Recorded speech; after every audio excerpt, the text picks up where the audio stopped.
Napakamura na ito mga kapangs. Patouch nga rin ako. Close ko to. Uy, ang galing. Ito mga kapangs, ito yung laptop na mura na touchscreen. Isa na ata to sa pinakamurang gaming laptop. Top gaming. Pagdating po sa mga hulugan, available po si Home Credit. Kung saan dito tayo bumili para sa ating tatay. Predator gaming laptop.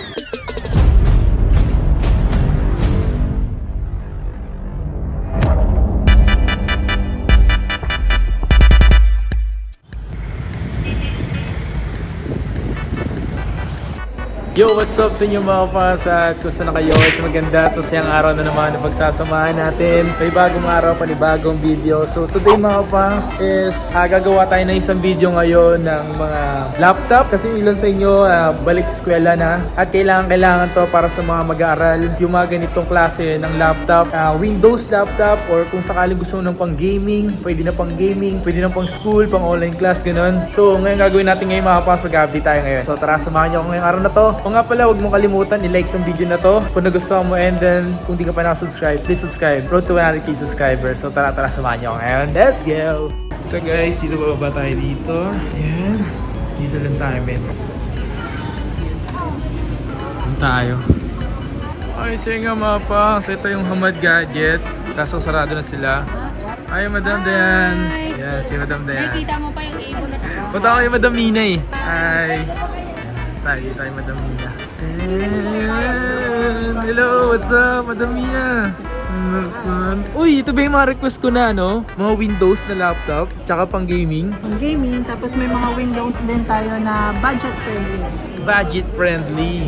Okay, so nandito na tayo mga pang sa B16 kung saan mag-update tayo dito ng mga laptop para sa mga estudyante, sa mga naghahanap ng mga gaming, mga ganun, di ba? So ngayong araw na to kasama ko si Madam Mina. Para mag-update sa inyo kung magkano yung mga presyo ng laptop. Let's go! Let's go! Ano ba yung pinakamura mo dito, Madam? Pagdating sa laptop? Ay, ito para sa mga estudyante. Estudyante to. Marami tayong viewers ng mga estudyante dyan. Mga nag-aaral pa lang sa kolehiyo or mga high school. Ayan. Ito is Lenovo ThinkPad. Ito yung mga Lenovo ThinkPad. Ano to? Yung T45. Ito ba yung ano niya? Version niya? T450. Ito yung model niya. Naka 4GB 128 SSD na siya. Ito is makukuha nyo lang sa halagang 8.5. 8.5 lang to. Napakamura na ito mga kapangs. 8.5. Meron ka ng ThinkPad. Mabilis mag-isip. Diba? So yung mga bagong dating natin, as in bagong-bago pa siya, bagong dating siya, puro siya mga ThinkPad. So magsistart siya from 8.5, kasunod nun is 8GB to 5.6 na sa halagang 13.5, pero syempre may discount pa rin. May discount pa rin yun. Ang mura na ito ha. Di ka na lugi dito sa ano na to. Tapos naka-i5. Naka i5 pa siya. Tapos SSD na. Wow. Ito na yung pinakamura mga pang sa laptop. Tapos meron din tayong 8GB to 5.6 na naka-i7 naman sa halagang 16.5. Oh, napakamura. i7 na yun. Grabe. Sobrang mura nun. Sobrang mura na nun mga pangs. Kung baga, hindi ka nalugi doon. Ito yung mga second hand na alam mo naman talagang okay na okay pa. Hindi ka bibentahan dito ng sirain, ganun. Tama ba? Oo naman. Hindi tayo magbebenta ng mga sira. Sirain, Quality yeah. tayo lang. Quality. Yan gusto ko, quality. Ito yung mga 13.5. Dito naman tayo sa 460. T460. Lenovo ThinkPad. i5 6 Gen 8GB RAM 256 naman. So, bakit ThinkPad halos yung mga unit natin ngayon? Because si ThinkPad is isa sa mga matitibay. Galing Japan siya. So, kung quality-wise, ThinkPad tayo pagdating sa Lenovo. Yun. Tsaka mura kasi siya. Sa Japan kasi talagang matitibay yung gawa. Ay maganda. Suabe. Panalo yun. So, sa 13.5, naka-i5 na kayo. i7. i7 to. Uy, yung ganda pa Lenovo nito. T460S. So, Lenovo 460S. Yes, T460S, 8GB RAM, 256, Core i7. 4i7. Wow. Core i7, tapos touchscreen, nasa 16.5 lang. Touchscreen to? Seryoso ba? Grabe yung ganda nito. Touchscreen tapos 16,500. Ganda. Ito mga pangso, ito yung laptop na mura na touchscreen. Tapos naka i7. Tapos naka i7 pa. Grabe naman. Siyempre, sa 16.5 na yun, pag binanggit niyo yung magic word na kapangs, mas bababa pa yun. Mas mababa pa yung presyo. Ayan, sige. Ay, grabe yung ano. Pati nga patouch nga rin ako. Close ko to. Uy, ang galing. Isa pa. Uy, grabe. Galing, ang ganda, So, ganda. i7 na to. i7 na siya. Nice. Quality. Pang office. Ayan. Pwede na, no? Grabe, ang mura nun mga pang sa touchscreen ng laptop. Di ba? Ang mura nun. Bukod naman sa ThinkPad, meron din tayo iba. Meron tayong HP. So, HP na 15S, Ryzen 5, 4th Gen, 8GB RAM, 512, 15 inches. 15 inches. Wow. Ang laki nito ah. And rose gold. Rose gold siya. Mostly gumagamit ng mga ganito yung mga pambabae, ganun. Office, ganun. Pwede siya sa gaming. Oo, ito. Ryzen 5 na siya. AMD. So, So, ito na yung parang pwede na pang games, di ba? meron naman siyang video card. Ayan, oh. Naka-AMD siya. Meron yan talaga naka-built ng video card. Video card. Yan ang kagandahan dyan. Sa mga Ryzen. So, ito is nasa 24,000. Ooh, pwede. Di ba? Mura na. Budget friendly na naghahanap ng mga pang-gaming. Ito mga pang, pwede ka maglaro dito ng LOL, Dota, pwede. Tapos Valorant, pwede. Pwede. May video card na kasi siyang built-in. Yan ang kagandahan. Na-build talaga siya sa games. Ito na to. Ito naman si Dell. Si Dell. Dell na naka 16GB RAM. Featured 5420, Core i5, 11th Gen, 16GB RAM, 256. 14 inches. So, Wow. sa halagang 25.5, meron ka ng naka 16GB RAM. Mura na rin yan. 16 gig RAM na to. Tapos yung slight use lang siya. Yes, makinis na makinis. Eh no, kasi nang kinis talaga niya mga pangs oh. Kasi kung ito talaga is ginamit na talaga, makikita niyo yung mga scratches dyan. Lalo ako pag ako yung gumamit, ay Diyos ko day. Diyos mio marimar talaga. Marami ng scratches to. Pero ito, slight use lang talaga. Maganda, maganda. Kung sakali mga pangs sa mga ganitong laptop, paunahan na lang kayo. Di ko sure kung meron pa ba yan. Magkakaroon pa ba, diba? Ito, Lenovo. Ito naman is Lenovo i5 10th Gen naman. 10th gen. Na ilang gig yan? 4GB RAM at naka 512 siya.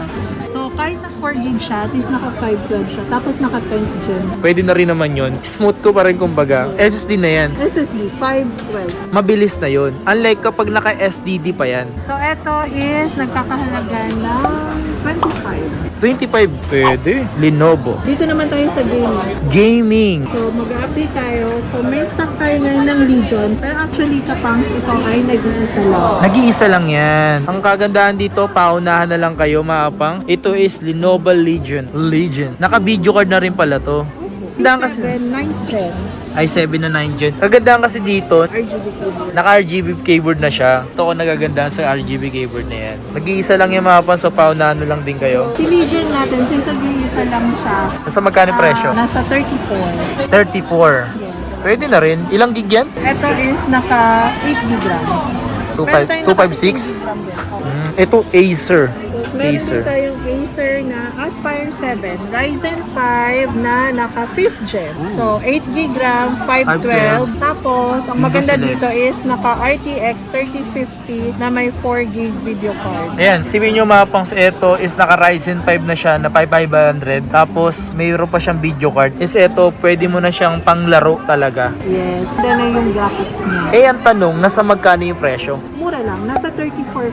So, wala pa yung discount dyan. So, mas mura pa siya. Ooh, grabe no. Iba talaga si Madam Mina kung mag-alaga. Basta huwag niyong kakalimutan yung magic word natin na Kapas! Dapat subscriber kayo ni Kapang. May tanong ako, Madam Mina. Dito guys, nagbibigay ka pa rin ba ng mga freebies? Siyempre, nagbibigay pa rin tayo ng freebies. Freebies natin pagdating sa Windows, pouch, mouse, tapos Microsoft free install na yon. Then, may mga surprise pa tayong mga freebies. Uy, gusto ko yung nakaka-surprise na yun ah. Ayan. Asus Mariosep. Ito yung mabenta. Asus TUF Gaming. Ryzen 7 3rd Gen. Naka 16GB RAM. 256 SSD plus 1TB na hard drive. So, dual storage na siya. Oh, totoo ba?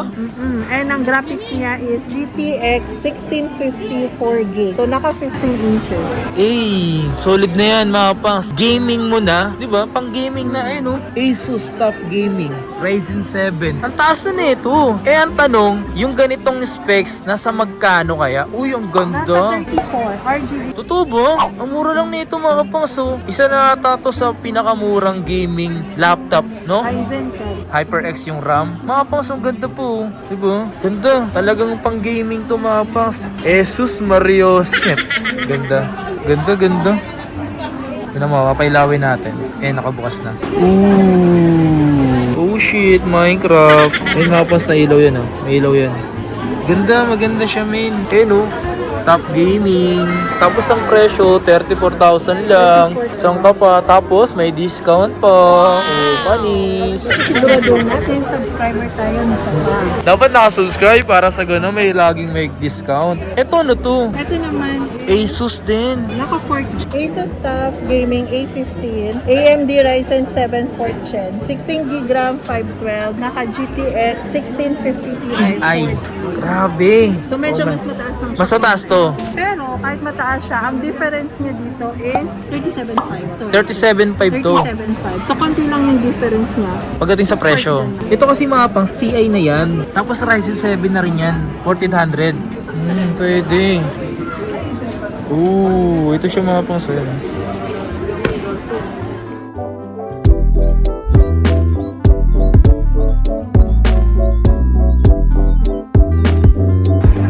The Easy Gadget. Nga pala mga pas, kung sakaling mag-message kayo, kanyang Facebook page, number, location, payment method.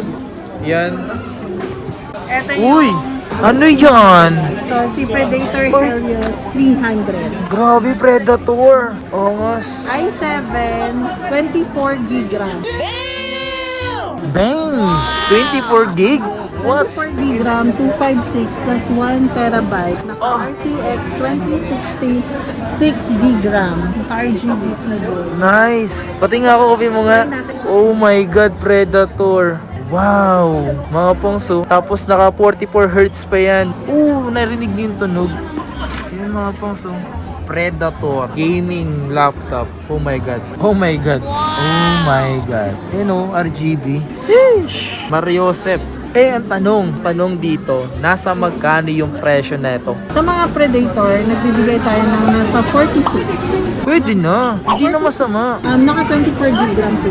Sobrang bilis na niyan, min. Sarap, no? Sarap magkaganito din. Gaming na, pwede mo pang panglaro. Wala na. Pwede ka mag-edit, pwede mo pang school, pwede ka maglaro. Ay! Package na siya. Package na.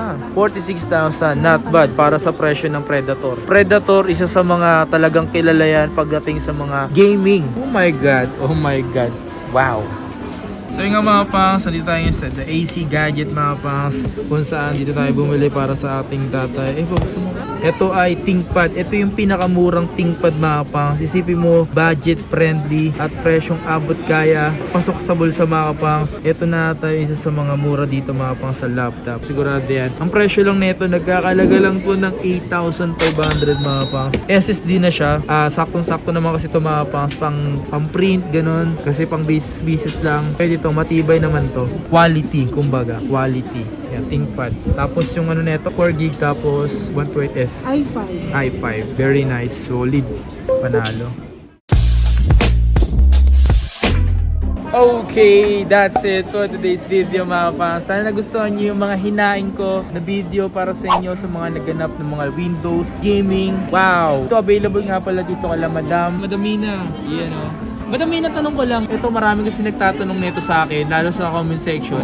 Ang tanong kasi nila dito, possible ba sila magkaroon ng hulugan? Meron ba kayong ganun? Home credit? Pagdating po sa mga hulugan, available po si home credit sa mga brand new units lang. Isa pang hulugan is through credit card naman po. Tapos yung mga valid ID nila ganun lang. Same lang. Alright. So yung nga mga pangs, pwede kayong maghulugan dito kapag brand new. Pag sa mga second hand naman na pinapakita natin dito, pwede siya sa credit card installment. Credit card installment, pero remind ko lang po, pag credit card installment, straight payment or 12 months to pay is may additional on top tayo. Okay. So, 6% sa straight payment plus 15 to 18% naman sa 12 months to pay. Okay, gets nyo na. Kapag gusto nyo nahulugan sa mga brand new and then sa mga credit card, sa mga second hand, pwede rin naman sa credit card sa brand new. Alright? So yun lang na meron siya sa mga nagtatanong dyan. At Isang bagong mode of payment po natin is pwede tayong mag-G-Gives aside from home credit. So tumatanggap din po ako ng G-Gives. G-Gives. Ayan. Sa mga nakakala ng G-Gives, ayun, available yun. Payment method nila dito, pwede Gcash, cash, di ba? Pwede ganun. Debit card, ganun. Available naman dito. O kaya mag-west kayo sa kanyang Facebook page ng The AC Gadget. Alright? So, don't forget to like and follow. Mag-mess kayo sa kanya. Follow nyo din. Follow nyo rin ako siyempre at mag-subscribe kayo. Road to 100k. Let's go!